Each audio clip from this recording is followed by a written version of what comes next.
Shalom, salam berkat dari kami untuk pendengar sekalian. Saat ini pendengar akan diberkati dengan program Hari Ini Harinya Tuhan bagian yang ke-8.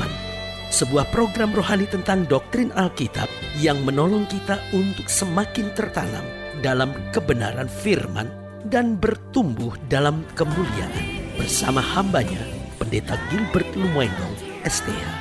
Banyak orang merasa doktrin Alkitab sebagai sesuatu yang membingungkan. Tetapi tahukah saudara bahwa doktrin Alkitab intinya adalah memahami Alkitab dengan benar, dengan pemahaman yang sistematis, sehingga kita terus dapat tertanam di dalam kebenaran firman, sehingga kita terus bertumbuh di dalam kemuliaan Allah.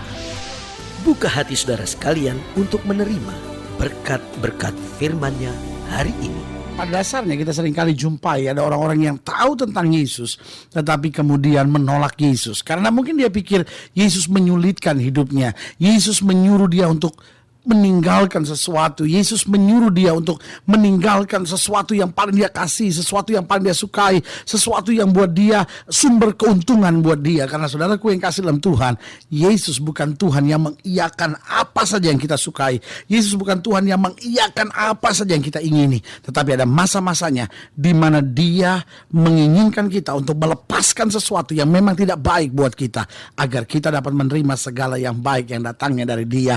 Haleluya. Nah, saudaraku yang kasih dalam Tuhan, selamat datang dalam program kita Hari Ini Harinya Tuhan. Nah, saudaraku yang kasih dalam Tuhan, saya percaya betul bahwa firman Tuhan adalah pelita bagi kaki kita dan terang bagi jalan kita. Karena selama kita berjalan menurut firman Tuhan, selama kita jadikan firman Tuhan sebagai peta dalam kehidupan kita, saya percaya kita tidak akan pernah tersesat. Saudaraku yang kasih dalam Tuhan, banyak orang jadikan uang, banyak orang jadikan kekayaan, banyak orang jadikan harta sebagai dasar kehidupannya. Orang-orang seperti itu akan kecewa. Orang-orang seperti itu akan hidup dengan stres dan tertekan.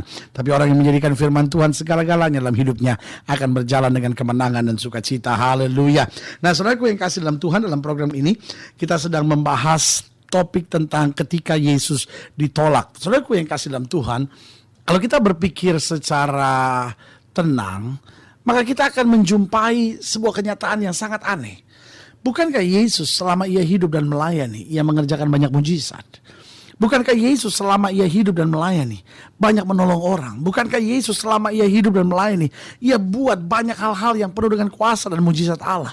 Bagaimana orang bisa menolaknya? Nah, ini sebuah pertanyaan yang sangat menarik untuk kita bahas. Nah, kita lihat sama-sama dari Lukas pasal 9, ayat yang ke-51 sampai ayat yang ke-56. Lukas pasal 9, ayat yang ke-51 sampai ayat yang ke-56. Demikian firman Tuhan. Ketika hampir genap waktunya Yesus diangkat ke sorga, ia mengarahkan pandangannya untuk pergi ke Yerusalem. Dan ia mengirim beberapa utusan mendahului dia. Mereka itu pergi lalu masuk ke satu desa orang Samaria untuk mempersiapkan segala sesuatunya baginya. Jadi Alkitab jelas bilang, ketika hampir genap waktunya Yesus diangkat ke sorga, ia mengarahkan pandangannya untuk pergi ke Yerusalem. Nah, dengan lain kata, meskipun ia tahu waktunya sudah hampir tiba, apa yang terjadi? Dia masih ingin berbuat sesuatu untuk jiwa-jiwa. Nah, saudaraku yang kasih dalam Tuhan, inilah yang harus ada dalam setiap kita, yaitu semangat. Saya ulangi sekali lagi, semangat. Saya ulangi sekali lagi, semangat. Ada banyak orang kadang-kala persoalannya bukan masalahnya yang terlalu berat, tapi semangatnya yang terlalu lenyap. Hanya karena masalahnya berat, hanya karena persoalannya berat, lalu dia mulai kehilangan semangat. Percuma saya usaha lagi, percuma saya dagang lagi, percuma saya bangun karir lagi. Semuanya sudah jelas-jelasan berantakan, semuanya sudah jelas-jelasan tidak ada pengharapan lagi. Begitupun dalam rumah tangga, seringkali persoalan saya dengan istri saya sudah terlalu parah, persoalan saya dengan suami saya sudah terlalu parah, persoalan saya dengan orang tua saya sudah terlalu parah. Percuma saya memperbaiki lagi. Sudahlah, lebih baik saya bercerailah, karena memang sudah tidak ada lagi yang bisa diperbaiki. Saudaraku yang kasih dalam Tuhan, ini persoalannya. Kita terlalu cepat menyerah, kita terlalu cepat kehilangan semangat. Kita pelajari, Yesus tahu bahwa waktunya sudah semakin singkat. Dia tahu bahwa waktunya sudah semakin mau berakhir, tetapi dia masih punya semangat untuk berbuat sesuatu. Dia masih punya semangat untuk mencari jiwa-jiwa. Dia masih punya semangat untuk memberitakan kabar baik ke Yerusalem. Dan saudaraku yang kasih dalam Tuhan, ayat yang ke-52 dikatakan, dan ia mengirim beberapa utusan mendahului dia. Dia persiapkan segala sesuatunya dengan baik. Ini yang saya sebut semangat. Bukan hanya ya udahlah kalau harus ke Yerusalem, Yerusalem lah, tapi dia persiapkan persiapkan dengan baik. Utusan-utusannya dia kirim mendahului dia. Mereka itu pergi lalu masuk ke satu desa orang Samaria untuk mempersiapkan segala sesuatu baginya. Tetapi orang-orang Samaria itu tidak mau menerima dia karena perjalanannya menuju Yerusalem. Ketika dua muridnya itu Yakobus dan Yohanes melihat hal itu, mereka berkata, "Tuhan, apakah engkau mau supaya kami menyuruh api turun dari langit untuk membinasakan mereka?" Akan tapi ia berpaling dan menegur mereka. Lalu mereka pergi ke desa-desa lain.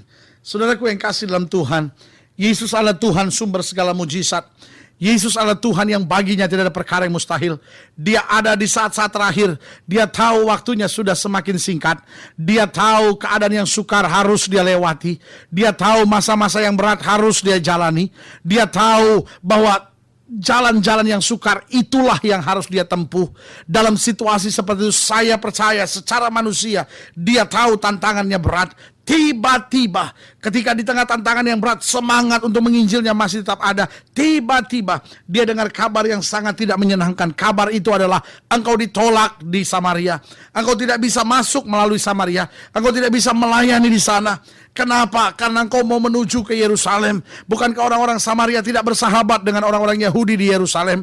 Sehingga kamu tidak boleh, kalau kamu mau ke Samaria, Samaria saja. Jangan sampai ke Yerusalem. Tapi saudaraku yang kekasih dalam Tuhan, Yesus ditolak seperti ini. Bukan dia marah, kita tahu bahwa orang biasanya dalam saat-saat yang sukar, saat-saat yang berat yang harus dihadapi, biasanya menjadi orang yang cenderung gampang marah, menjadi orang yang cenderung gampang tersinggung. Kenapa dia tidak mau menerima saya? Dan saudaraku yang kasih dalam Tuhan, saya bersyukur Yesus saya bukan Allah yang emosional, yang mengarahkan setiap masalahnya hanya dengan amarah dan kebencian, yang coba menyelesaikan setiap masalahnya dengan kekerasan. Tetapi saudaraku yang kasih dalam Tuhan, justru ketika murid-murid yang sudah tegang ini mulai memberikan solusi yang sangat tidak rohani, mereka berkata, "Apa Tuhan? Apakah engkau mau supaya kami menyuruh api turun dari langit untuk membinasakan mereka?" Bukankah seringkali itu yang ada dalam pikiran kita? Kalau ada orang menghambat jalan kita, ada orang yang menghambat rencana-rencana kita, ada orang yang menghambat kemauan-kemauan kita, yang ada dalam pikiran kita, "Aku akan panggil api turun untuk menghancurkan dia." Oh Tuhan, balas dia Tuhan, hancurkan dia. Seringkali pikiran kita begitu jahat, pikiran kita begitu negatif, pikiran kita begitu keras, saudara-saudara. Tetapi yang menarik perhatian saya, ayat ke-53 berkata, "Akan tetapi ia berpaling dan menegur mereka." Yesus justru menegur mereka. Yesus justru memberitahu kepada mereka, bukan itu cara saya, bukan itu cara kita yang hidup dalam kebenaran. Jadi dari sini kita bisa lihat hal-hal yang menarik. Ketika Yesus ditolak, bagaimana sikap Yesus? Yang pertama, dia tidak mau memakai kuasanya untuk hal-hal yang negatif. Meskipun murid-muridnya bertanya, "Tuhan, apakah engkau mau supaya kami menyuruh api turun dari langit untuk membinasakan mereka?" Saudaraku yang kasih dalam Tuhan, kalau Yesus mau, jangankan api, hal yang lebih parah, hal yang lebih dahsyat, hal yang lebih menghancurkan juga bisa. Tetapi saudaraku yang kasih dalam Tuhan, Yesus tidak mau memakai kuasanya untuk hal-hal yang negatif. Yesus justru memakai kuasanya untuk membangkitkan orang mati, untuk mencelikan mata orang buta. Itulah Yesus Allah kita. Kadangkala kita kalau sudah kecewa, kita bilang, "Tuhan, orang itu menyakiti saya, balas dia Tuhan, hajar dia Tuhan, pukul dia. Tuhan, suami saya melukai hati saya, pukul dia Tuhan, hajar dia." Kita pikir Allah kita Allah yang tukang pukul, tukang hajar, tukang sikat orang lain. Tapi sebagai hamba Allah saya mau ingatkan, kita punya Allah yang baik. Kita punya Allah yang baik. Kita punya Allah yang baik, yang tidak mau memakai kuasanya untuk hal yang negatif. Yang kedua, ketika Yesus ditolak, perhatikan ayat yang ke-53, "Akan tetapi ia berpaling dan menegur mereka." Saya percaya Yesus tidak menegur sambil memaki-maki mereka. Saya percaya Yesus berpaling dan kemudian menegur mereka dengan manis, dengan lembut, dengan tenang, untuk membuka, menyingkapkan pikiran mereka. Kalau orang menolak kita, tidak perlu kita emosi, tidak perlu kita membalas yang jahat dengan yang jahat. Saya percaya pelajaran-pelajaran yang indah pasti Yesus sampaikan di situ. Berarti hal yang kedua, apa reaksi Yesus ketika orang menolak Yesus? Dia tetap tenang menghadapi situasi tersebut.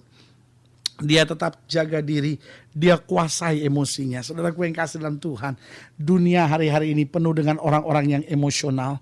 Dunia hari-hari ini penuh dengan orang-orang yang tidak bisa mengendalikan emosinya. Dunia hari-hari ini penuh dengan orang-orang yang meledak-ledak. Itu sebabnya tingkat perceraian semakin tinggi, tingkat kehancuran rumah tangga semakin tinggi. Kenapa? Karena manusia hari-hari ini susah mengendalikan emosinya. Manusia susah mengendalikan dirinya. Manusia hari-hari ini hidup dengan amarah, hidup dengan kebencian, hidup dengan kekerasan. Tetapi sebagai hamba Allah, kembali saya mau ingatkan buat saudara, belajarlah dari Yesus. Ketika dia ditolak, ketika dia dihambat, apa yang terjadi? Yang pertama, dia tetap tidak mau pakai kuasanya untuk hal-hal yang negatif. Dia tetap tenang. Artinya dia tidak pakai segala cara hanya untuk membalas sakit hatinya. Saudaraku yang kasih dalam Tuhan, kadang-kala orang menyakiti hati saudara, tetapi kuasai diri. Ingat, kita masih punya Tuhan yang adil, yang akan mengerjakan segala sesuatunya dengan adil. Yang ketiga, yang terakhir, ketika Yesus ditolak, ayat 56 bilang apa? Lalu mereka pergi ke desa yang lain. Dia mencari jalan lain. Dia tahu jalan dari Allah. Jika tertutup pasti ada rencana yang lebih indah. Jalan lain pasti dia bukakan. Saudaraku yang kasih dalam Tuhan, orang boleh buat apapun. Orang boleh tutup pintu di depan saudara. Tapi orang tidak bisa tutup semua pintu. Kenapa? Karena pintu dari Tuhan pasti tetap terbuka. Itu sebabnya sebagai hamba Allah, kembali saya mau ingatkan buat saudara. Mungkin ada hal-hal tertentu dalam hidup saudara yang sepertinya saudara terhambat. Sepertinya saudara merasa tertolak. Sepertinya saudara merasa disakiti. Sebagai hamba Allah, kembali saya mau ingatkan buat saudara. Orang boleh coba tutup pintu di depan saudara. Tapi orang tidak bisa menutup setiap pintu. Kenapa? Karena Tuhan kita tetap adalah Allah yang menyediakan pintu yang terbaik buat kita. Haleluya. Kalau saudara ingin dilayani lebih jauh, hubungi kami melalui telepon, hubungi kami melalui surat, kunjungi website kami, karena kami ada untuk membawa Bapak Ibu saudara senantiasa lebih dekat dengan Tuhan, mengalami kasih kuasa mujizat yang luar biasa. Haleluya. Dan secara khusus juga melalui program ini saya mau berdoa buat setiap saudara yang sakit, setiap saudara yang berbeban berat, setiap saudara yang sedang menghadapi masa-masa yang sukar, bahkan setiap saudara yang sedang merasa dihambat, sedang merasa tertolak. Karena saya percaya bahwa bagi Allah tidak ada perkara yang mustahil. Saudara-saudara ingin didoakan secara khusus, boleh taruh tangan kanan saudara di dada. Kita doa. Bapa, dalam nama Yesus kami percaya Allah yang kami sembah adalah Allah yang Maha Kuasa. Baginya tidak ada perkara yang mustahil.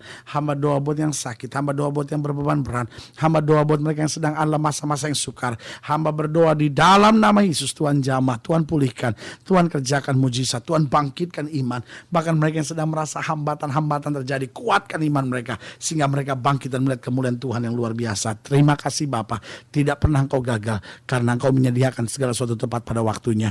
Di dalam nama Yesus kami berdoa. Haleluya. Amin. Saudaraku yang kasih dalam Tuhan, kita sudah berdoa dan ingat Tuhan tidak pernah lalai menepati janjinya. Imani apa yang sudah Engkau doakan. Tetap bersemangat, tetap bersuka cita, bangkit layani Tuhan. Jadikan Yesus yang paling utama dalam hidup saudara, karena kita tahu tidak pernah Tuhan kecewakan kita. Haleluya.